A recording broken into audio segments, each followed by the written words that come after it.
travail domicile, mais le client va voir le drive comme un point de vente à part entière et va aller directement au drive depuis son domicile, ce qui correspond à une personne sur deux actuellement. Il faut savoir aussi que le panier moyen en drive est 2 à 3 fois supérieur qu'en magasin, il atteint une centaine d'euros. Donc Leclerc a inauguré son premier drive sur autoroute en avril.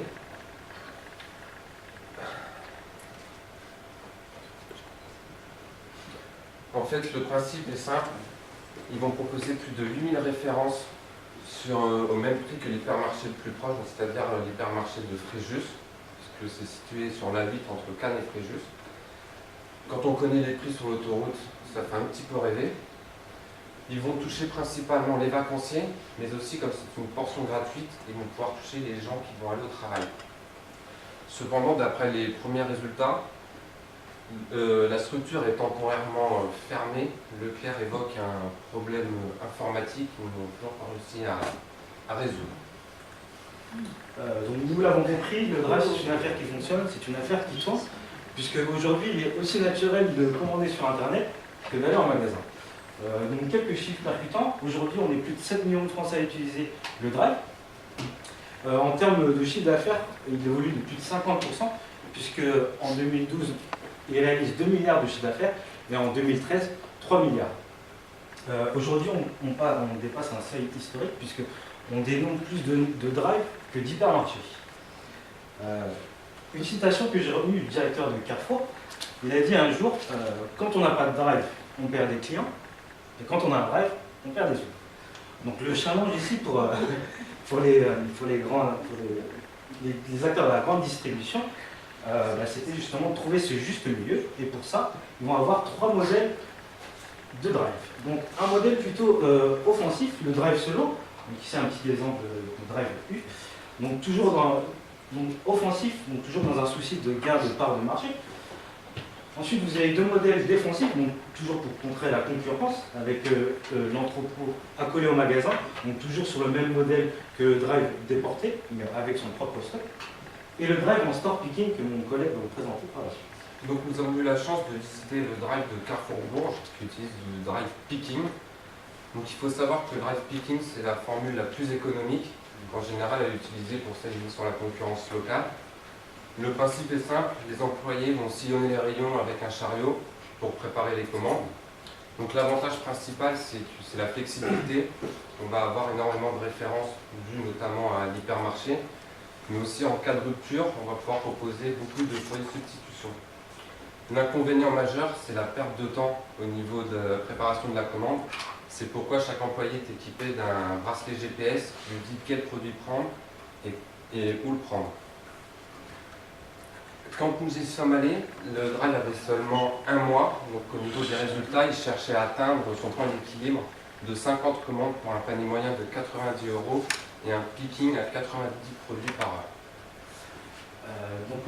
Notre deuxième visite s'est portée sur le drive Route de la Charité, donc un drive déporté. Mon collègue était plus alors ce drive déporté a été inauguré en février 2013, créant un peu plus de 10 emplois, puisque aujourd'hui ils sont 18 employés.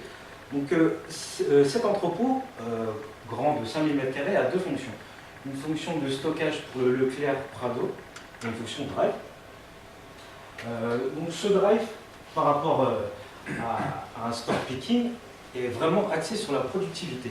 C'est-à-dire que pendant qu'un store picking va mettre 30 minutes environ pour préparer une commande, ici, le préparateur de commande, grâce à son petit boîtier géolocalisé, va mettre environ 10 minutes.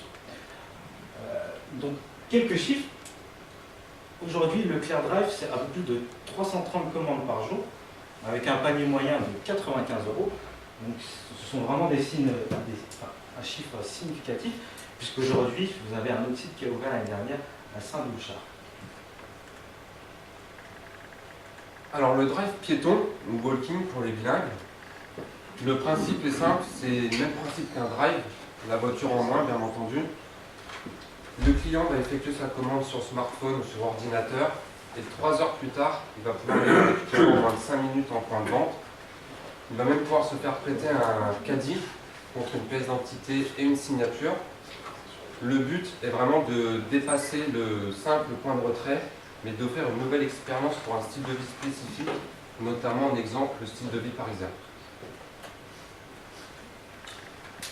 Donc vous savez, les géants de la grande distribution ne sont plus les seuls à offrir ce drive, ce service gratuit. Il y a notamment des agriculteurs qui ont décidé de réagir par rapport à cette nouvelle demande, des nouveaux styles de consommation.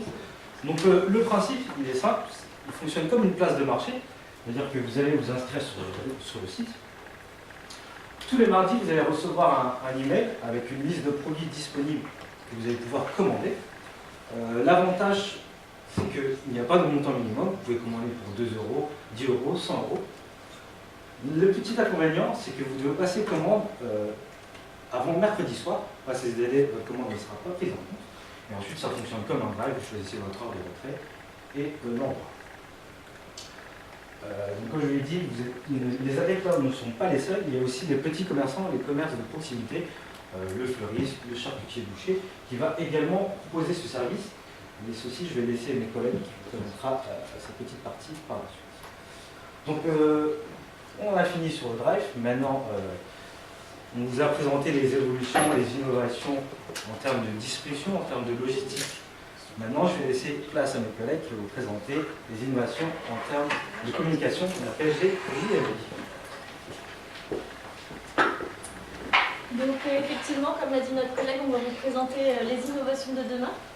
Et afin de pouvoir vous parler de cette partie, on s'est appuyé sur le salon marketing point de vente qu'on a eu la chance de visiter le 3 avril à Paris. Donc dans un premier temps, on va vous parler du marketing sensoriel. C'est le marketing qui passe par les sens du consommateur. Donc on va surtout s'arrêter sur l'ouïe, l'odorat et la vue. Ensuite, nous vous parlerons du digital, donc du client au point de vente, avec les technologies qui ne cessent d'évoluer aujourd'hui. Et pour finir, on abordera donc le mobile, que je pense que vous avez tous en poche aujourd'hui, qui est, on peut dire, la dernière religion du XXIe siècle. Alors, donc, nous allons vous présenter le marketing sensoriel, donc, qui est un marketing qui cherche à stimuler plusieurs sens. Donc, je vais commencer par l'auditif.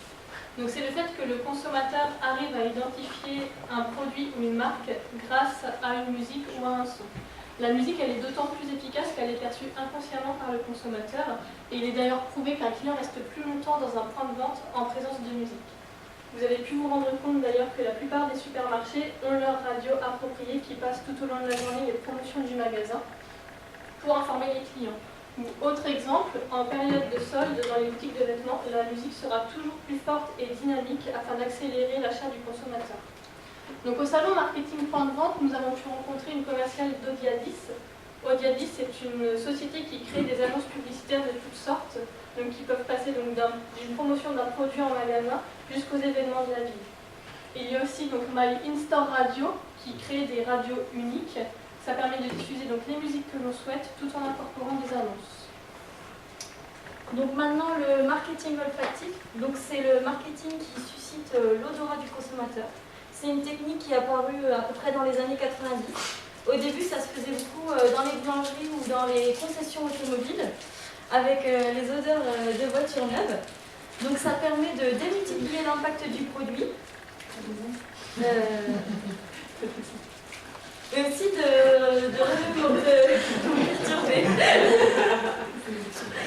mais aussi de faire appel à la mémoire du consommateur et à son odorat. Donc il y a certaines entreprises qui distribuent des petits goodies parfumés comme sont en train de vous distribuer mes collègues. Et c'est la société Audiadis qui permet de créer ces petits goodies personnalisés afin de les distribuer à ses clients. Ensuite, sur la photo, on peut voir l'appareil qui sert à diffuser les odeurs dans le point de vente. Donc ensuite, dans le marketing sensoriel, on va aller encore plus loin, c'est-à-dire qu'on va aller toucher l'humeur et, je dirais, les traits de notre consommateur. Je vous explique. Dans tous nos points de vente, quasiment, aujourd'hui, on a des écrans interactifs qui proposent des publicités. Au-dessus de ces écrans, on va disposer une petite caméra qui va analyser jusqu'à 40 points sur le visage du client qui est présent devant cet écran publicitaire pour déterminer son sexe, son âge et aussi et surtout son humeur. On sait tous que l'humeur d'un client, ça déclenche ou non un achat. Une cliente de bonne humeur va plus facilement acheter des chaussures, des vêtements que si elle n'est pas de bonne humeur. Donc ça permet vraiment voilà, d'adapter la publicité au consommateur qui est présent devant l'écran à ce moment-là. On a rencontré pendant le salon du marketing donc, la société Caméléon, qui est une société de Nantes, qui propose ce genre de service. Et donc, si vous êtes intéressé par ce service, n'hésitez pas, ils sont très accueillis. Le digital, donc du client au point de vente, c'est vrai que les technologies aujourd'hui prennent de plus en plus d'avance en ce qui concerne les publicités. Donc, au niveau de l'interactivité des PLV, donc on peut trouver des imprimés vidéo.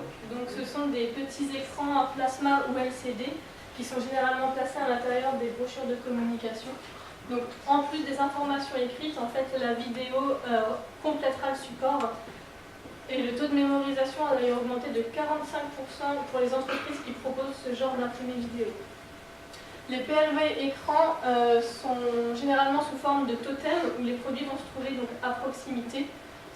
En fait, donc, la vidéo va projeter la démonstration du produit, donc ça attire le client parce que ça suscite leur curiosité et la publicité est beaucoup plus dynamique. Et les tablettes test qui sont généralement placées donc, en plein milieu du rayon. Le principe est simple en fait, lorsque le consommateur hésite entre plusieurs produits, il se dirige vers la tablette où se trouve un petit questionnaire et une fois rempli, la borne va le diriger vers le produit le plus adapté à son besoin. Donc au salon du marketing point de vente, on a eu l'exemple avec du vin. Donc il nous suffisait de dire par exemple dans le questionnaire si on le souhaitait en apéritif ou au cours d'un repas, si on voulait fruiter ou pas, et ça nous dirigeait donc vers le produit le plus adapté. Donc ensuite, comme on vous l'a expliqué depuis le début, on essaie toujours de faciliter l'achat de notre consommateur.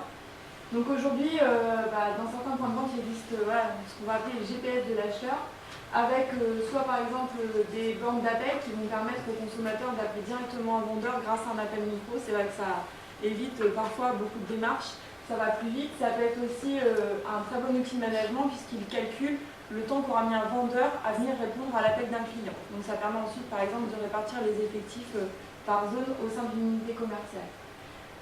On a aussi des bornes de satisfaction client, certains les ont déjà dans leur point de vente, les Happy or Not Happy, ce qui permet de voir la satisfaction de nos clients en sortie par exemple de ligne de caisse.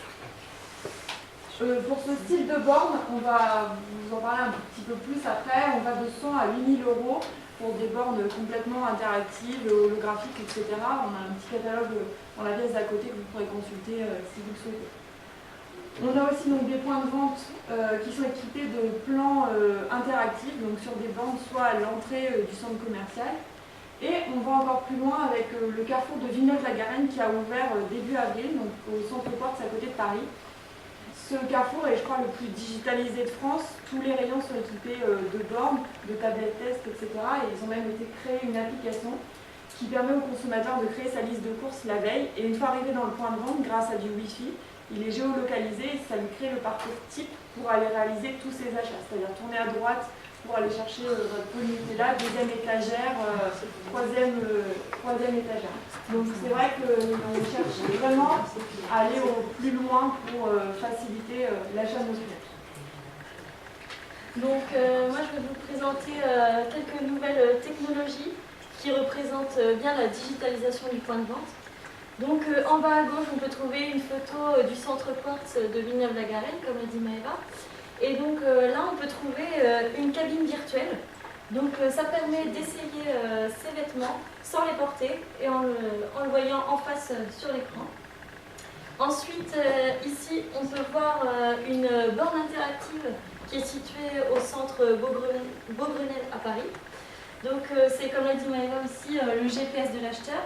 Si le consommateur cherche un produit, il n'a qu'à le chercher dans les petites applications de l'écran et ça va lui indiquer le chemin pour aller jusqu'à la boutique. Ensuite, en bas à droite, on a un catalogue interactif en forme de téléphone qu'on a pu voir au salon marketing point de vente. Donc ça va